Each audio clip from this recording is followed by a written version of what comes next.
If there's no standard beyond us, everything's just a matter of opinion. It's just your opinion against Hitler's opinion.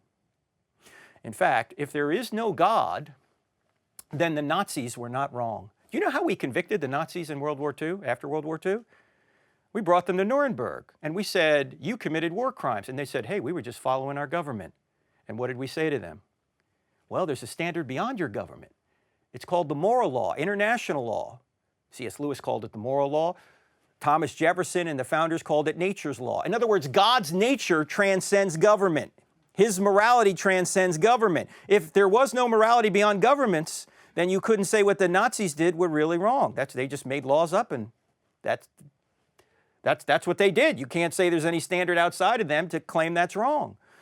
So if there's no God, then Nazis were not wrong. Now, look, if you have a worldview that tells you the Nazis were not wrong, you have the wrong worldview. Change the worldview. Also, if there's no God, love is no better than rape. Not in an objective way. You might like love better than rape, but it's not really better because there's no standard by which to judge those two things. There are no human rights. You know, in our country right now, people are arguing over all sorts of rights. They have a right to this, a right to that. Many of them are atheists. Do you realize there are no rights unless God exists? What does our Declaration say? We hold these truths to be self-evident, that all men were created and endowed by their government with certain unalienable rights. No, not by their government. They're endowed by their creator. Governments are instituted among men to secure rights.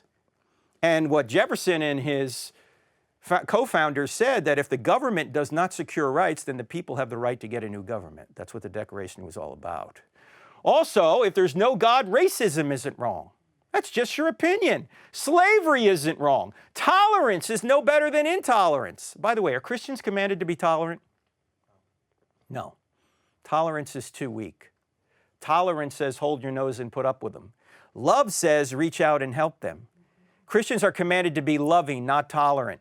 In fact, unfortunately, in our culture right now, you know what people think love is? Love means approval.